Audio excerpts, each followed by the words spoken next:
नमस्कार साथियों स्वागत है आपका अपने YouTube channel all in one point में। साथियों, आज हम बात करेंगे फील्ड सुपरवाइजर में गर्ल्स को क्या क्या मिलता है, क्या क्या रिस्पॉन्सिबिलिटी रहती है, कौन सा वर्क रहता है। क्योंकि स्पेशल हमें एक कमेंट आया था कि स्पेशल एक वीडियो बनाइए, छोटा सा ही वीडियो बनाइए, लेकिन इस पर ज़रूर वीडियो बनाइए कि किस तरह का वर्क रिस्पॉन्सिबिलिटी रहता है, क्या इनको भी फील्ड जाना होता है, क्या इनके पेमेंट में कटौती होती है, क्या इनको एचआरए मिलता है, रूम मिलता है, क्या इनको मेडिकल फैसिलिटी मिलती है, क्या इनको वर्क प्रोफाइल रहता है। फील्ड सुपरवाइजर कहने का मतलब हुआ कि फील्ड में जाना पड़ेगा या इनको नहीं जाना पड़ता है। और दोस्तों, इसमें इनका वर्क रोल क्या के बारे में हम जरूर बताएंगे आपको, तो आप हमारे साथ बने रहिए।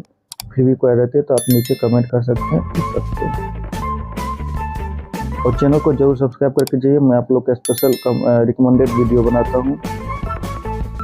देखिए दोस्तों, सबसे पहले जो मैं बात करूंगा, फील्ड सुपरवाइजर और फील्ड इंजीनियर, ये दोनों में गर्ल्स का रिक्रूटमेंट होता है। अब गर्ल्स का रिक्रूटमेंट है तो नाम से ही स्पष्ट है कि फील्ड सुपरवाइजर और फील्ड इंजीनियर, यानी कि आपको हर एक काम फील्ड के रूप में ही देखना होगा। आप ऑफिस में भी बैठ सकते हैं, लेकिन आपको हर एक काम फील्ड के रूप में ही देखना होगा। अब आप पे डिपेंड करता है कि आपका जो डीजीएम है, जो फील्ड इंजीनियर है, वो आपके साथ कैसा बिहेवियर करता है।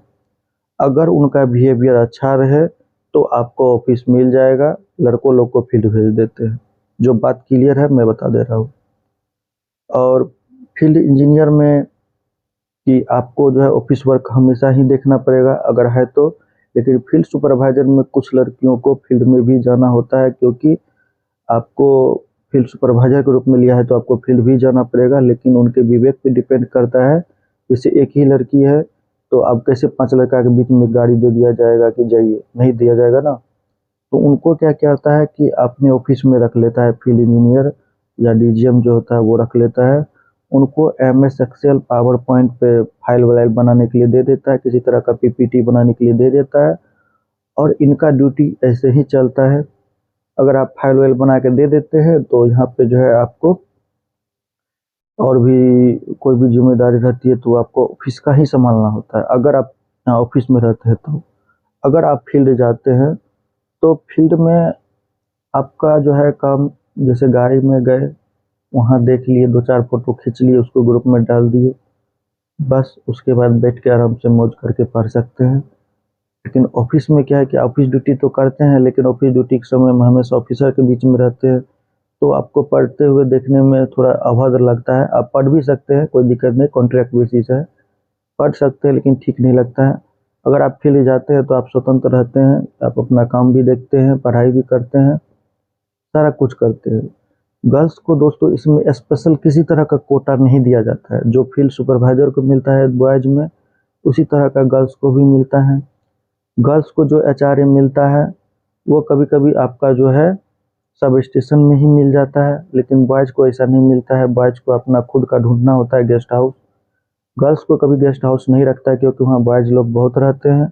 इनको सब स्टेशन ही जनरली अलाउड किया जाता है। जब आपका यहाँ पे रिक्रूटमेंट होती है, ज्वाइनिंग होती है, तो उनको बोला ही जाता है कि इनको जो है सब स्टेशन रखे। अगर माइनॉरिटी में है तब, अगर मेजोरिटी में है तो 4 गर्ल्स को एक जगह दे देगा, 2 गर्ल्स को एक जगह दे देगा, तो आपको रूम बाहर लेकर भी रहना पड़ेगा, ये भी हो सकता है। लेकिन माइनॉरिटी अगर है, 4-5 गर्ल्स ही ज्वाइन किए, तो उनको अलग अलग सब स्टेशन अलॉट कर देगा। वहाँ से गाड़ी आएगी लाइन का, तब आप लाइन में जाइएगा। 8:30 बजे आपको निकलना होगा और 6:30 बजे 7 बजे तक में आपको वापस आना होगा। लेकिन आप ऑफिस जाते हैं तो 9:30 बजे आपको पंच करना होगा, बायोमेट्रिक जो इसको कहते हैं। 9:30 बजे के बाद आपको जो है 5:30-6 बजे के बाद ही आपको पंच करना होगा। ये ऑफिस का ड्यूटी है। 12 बजे आपका लंच करना होगा। लेकिन जब अगर फील्ड में जाते तो आपको खुद से खाना बना के लेके जाना होगा। आप अगर कहीं से टिफिन उफिन पैक करा लेते हैं तो बहुत अच्छी बात है। अब दोस्तों, यहाँ पे डिसएडवांटेज क्या है लाइन में जाने का, कि लाइन में गर्ल्स को नहीं भेजा जाता है, क्योंकि बहुत सारे बॉयज लोग जाते हैं, कुछ तरह का कमेंट भी करते हैं। ये सही भी नहीं है। अगर मेजोरिटी में गर्ल्स रहती है तो उनको लाइन में भेजा जाता है, एक सेपरेट गाड़ी दे दिया जाता है, आप जाइए लाइन देख कर आइए। अगर माइनॉरिटी में रहता है तो ठीक है, आप ऑफिस में ही रहिए, किसी तरह का वर्क देखिए। यहाँ पे दोस्तों फैसिलिटी के बारे में अगर बात करें तो फैसिलिटी में दोनों इक्वल है। आपको पैसा जितना सुपरवाइजर इलेक्ट्रिकल में बॉयज़ को मिलता है। उसी तरह सुपरवाइजर ये गर्ल्स में भी आपको मिलता है, उतना ही फैसिलिटी मिलता है। मेडिकल भी जो अलाउंस है वो 500 रुपया ही मिलेगा, तो उनको भी मिलेगा 500 रुपया ही। आपको भी अगर ऑफिस में बैठना है तो उनको बोल के ऑफिस में बैठ सकते हैं, हमको सर फील्ड नहीं जाना है, लेकिन बॉयज़ लोग को फील्ड ही जाना होगा। ऑफिस में भी बैठ सकते हैं लेकिन फील्ड भी जाना आपको कंपलसरी है। और किसी तरह का वर्क प्रोफाइल जो होता है दोनों से डिफरेंट नहीं होता है, क्योंकि आपका नाम में ही फील्ड इंजीनियर, फील्ड सुपरवाइजर लिखा गया है। और दोस्तों यहाँ पे मेन बात है कि गर्ल्स में थोड़ा सा ये रहता है कि सेफ्टी प्रॉब्लम रहता है, तो सेफ्टी की वजह से इनको सब स्टेशन ही अलॉट किया जाता है। मैं जनरली देखा हूँ, मेरे भी 2-4 फ्रेंड्स हैं सर्किल में जो कि आपका सब स्टेशन में ही है, क्योंकि बाहर रहेंगे तो कैसे रहेंगे गर्ल्स लोग, और आपको पेमेंट भी उतना ही मिलेगा जितना एक बॉयज़ को मिलता है। सेफ्टी पर्पज़ से इनको जो है थोड़ा फैसिलिटी सब स्टेशन में दिया जाता है, गेस्ट हाउस अलाउ नहीं किया जाता है। और दोस्तों इनको कैंटीन भी अलाउंस रहता है, वो भी आपको मिल जाता है, क्योंकि जब आप जाते हैं ड्यूटी तो आपको कैंटीन अलाउंस मिलता है। DA, HRA